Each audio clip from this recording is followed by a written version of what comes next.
self-rénovatrices, salut les self-rénovateurs, j'espère que vous vous portez super bien. Si tu veux savoir comment on remet un fil correctement dans une bobine automatique pour débroussailleuse, rotofil, tu es au bon endroit. Donc je te montre ça en détail. Je te parle aussi, grâce à cette vidéo, du petit jeu concours.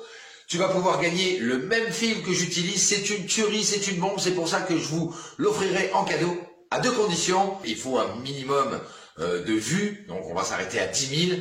Donc n'hésitez pas et je ferai un tirage au sort avec une vidéo en live et comme ça, les gens qui seront connectés, eh bien je poserai une question qui concerne cette vidéo et le premier qui me donne la bonne réponse, eh bien il remporte le cadeau. Voilà, allez, c'est parti. Donc cette petite bobine, comme tu peux voir là sur mon rotofil, mon débroussailleur. Donc déjà on commence par l'ouvrir. Alors à l'intérieur ici tu as un ressort, moi je l'ai enlevé parce que forcément il faut que je prépare cette vidéo. Donc voilà comment ça se compose. Ta bobine porte-fil, voilà, tu vois, elle est comme ceci, voilà, et quand j'enlève la bobine à l'intérieur, voilà ce que ça donne. Ça, c'est ça qui va permettre de dérouler le fil automatiquement, mais il faut bien le ranger à l'intérieur, sinon t'es coincé.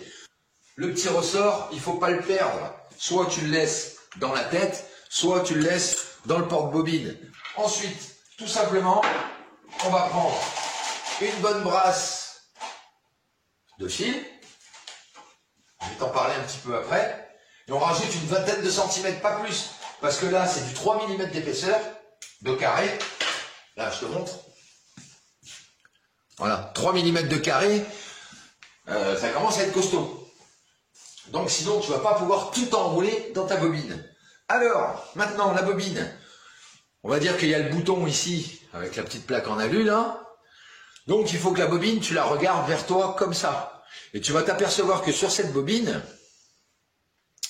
il y a un dessin avec une flèche. Tu la vois, la petite flèche là? Ici. Voilà.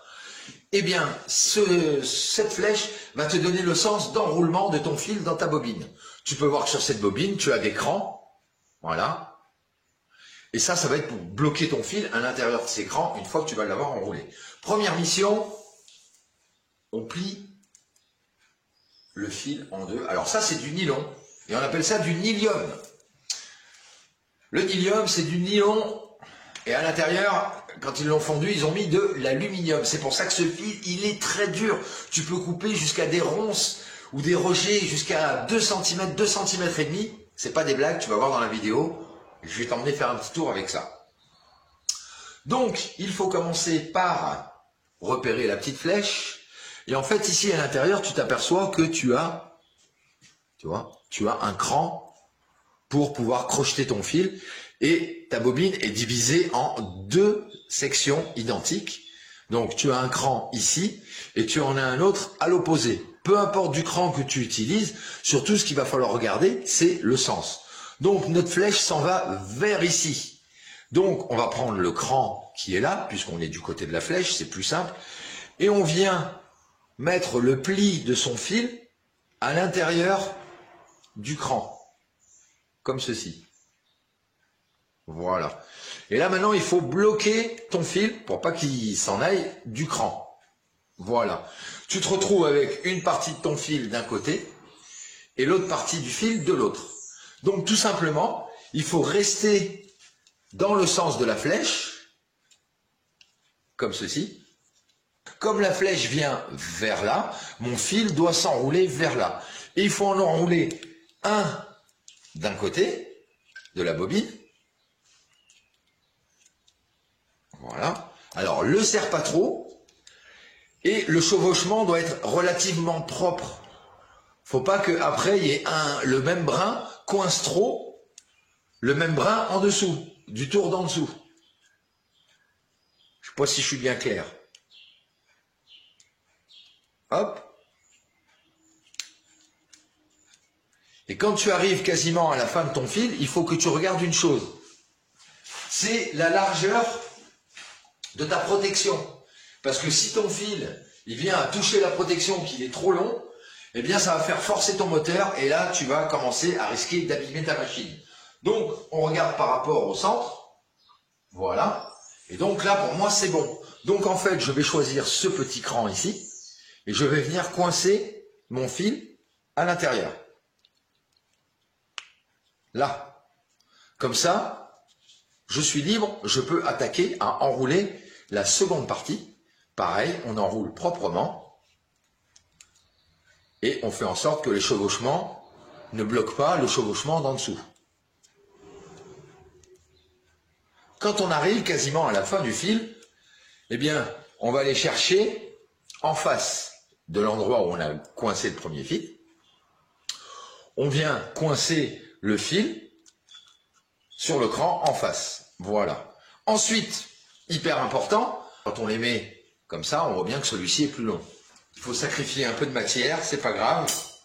Donc là, avec une paire de ciseaux, tu coupes ton nylon et tu te retrouves avec, voilà, 2 brins de nylon de la même taille. Ensuite, je remets mon ressort bloqué sur ma machine. Maintenant, il faut réemboîter la bobine directement sur le porte-bobine. Et en fait, ici, tu dois passer d'un côté comme de l'autre, tu dois passer ton fil.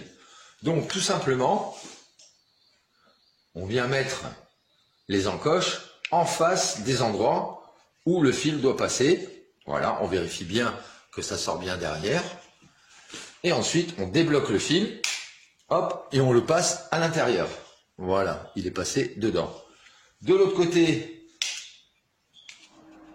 alors des fois, pour le deuxième, ça bloque un peu, tu vois, il n'est pas réellement rentré à l'intérieur. Donc gentiment, avec la paire de ciseaux, on vient pousser, parce que là, forcément, c'est du 3, donc c'est quand même assez épais. Mais il ne faut pas moins pour faire du gros boulot, hein. Alors, hop, ça y est, il est poussé dedans. De l'autre côté aussi. Mon porte-bobine est prêt à être remonté. Sur la tête ici, tu peux constater qu'il y a une encoche de chaque côté. Là, il y a des U pour laisser passer les câbles, enfin le fil. Donc, tu vérifies que ton ressort est bien installé et tu viens directement reclipser ta bobine sur ta tête. C'est prêt à être utilisé. Maintenant, on passe à l'action.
Bon ben voilà, tu as vu toutes les utilisations de ce fil, il est vraiment, je vais dire, magique. Mais tu as vu, on s'en sert surtout, partout, c'est hyper bien et il est super solide. De temps en temps, s'il y a des gros trucs, là oui, je prends une lame, mais autrement, là, pour faire les abords et faire ces trucs-là, c'est génial. Merci beaucoup d'avoir suivi cette vidéo. N'oublie pas de t'abonner en masse, de laisser des petits commentaires ici en bas si tu as des trucs intéressants à dire au sujet de cette vidéo. Et puis n'oublie pas de partager, de mettre des petits pouces en l'air. Et comme je vous l'ai dit, à 10 000 vues, eh bien, je ferai une petite vidéo live et je ferai un tirage au sort en posant une question au sujet de cette vidéo pour vous faire gagner exactement le même fil, une bobine de 40 mètres. Voilà, et ça sera pour moi, c'est cadeau les petits chéris. Plein de gros bisous et comme je vous le dis toujours, pensez à la récup, c'est hyper important. Soyez inventifs, créatifs et ingénieux. Surtout, restez-le et prenez bien votre temps pour tout le temps faire de votre mieux du super bon boulot. Et je vous dis à bientôt pour une nouvelle vidéo. Salut les builders!